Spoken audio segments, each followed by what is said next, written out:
La grotte du geek. Bonjour à tous.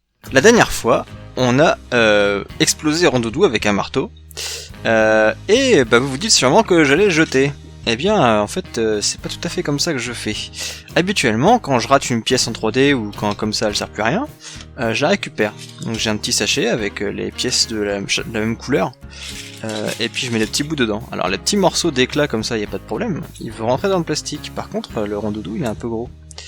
Alors du coup, j'ai deux solutions. Soit je continue ma technique favorite, soit j'applique une nouvelle méthode.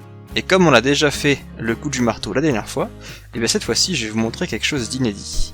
Comment faire pour que le Rondoudou prenne moins de place? Et bien pour ça, c'est tout simple, vous avez besoin d'un four, et oui d'un four, et vous avez besoin d'un petit morceau de papier sulfurisé pour éviter que le plastique ne se colle partout. Avec du papier alu ça marche aussi, mais des fois ça reste un peu collé. Alors ce qu'on va faire, c'est que je vais retrouver au niveau du four, et je vais faire un timelapse de la fusion du Rondoudou, ça va être sympa.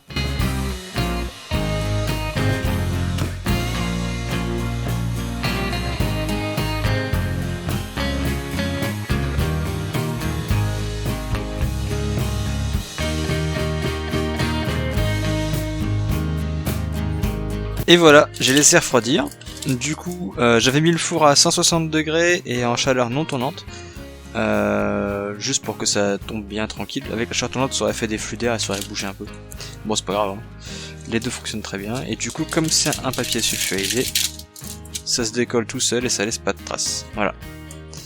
Alors, il y a des petites traces dedans, donc je pense qu'il y avait des imperfections sur le plastique. Bon, c'est pas grave, hein, c'est pour recycler, donc c'est pas très grave. J'ai juste oublié de préciser pourquoi est-ce que je conserve le plastique. Eh bien, j'ai pour objectif, quand j'en aurai suffisamment, là j'en ai pas assez, soit d'acquérir une machine qui permet de refaire du filament à partir de morceaux de plastique, soit de la faire. Voilà. Ça peut être sympa. Ou alors, j'ai vu qu'on pouvait l'apporter dans certains endroits et il le faisait. Donc voilà, un jour je prendrai tout mon plastique et puis j'irai faire du filament recyclé, ça pourrait être sympa. Et donc du coup, je mets les couleurs identiques ensemble. Comme ça, je pourrais faire du filament qui n'est pas une couleur dégueulasse, mais qui est la couleur que j'avais avant. Voilà. Vous avez vu tout ce que j'ai pu faire. Hein. C'est des tours de tests de température, etc., etc. Bref, il y a beaucoup de pièces comme ça.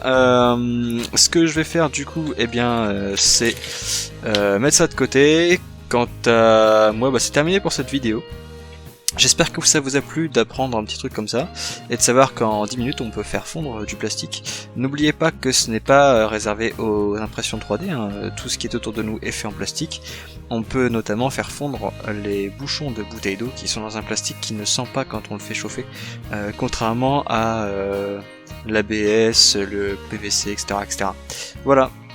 Eh bien écoutez, j'espère que ça vous a plu encore une fois, et si c'est le cas, n'oubliez pas de laisser un petit pouce sur la vidéo, ça aide énormément la vidéo dans sa visibilité, j'ai pu voir la différence.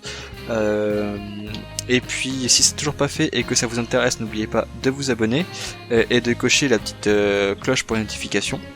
Et quant à moi, je vous retrouve très bientôt pour une prochaine vidéo. À la prochaine.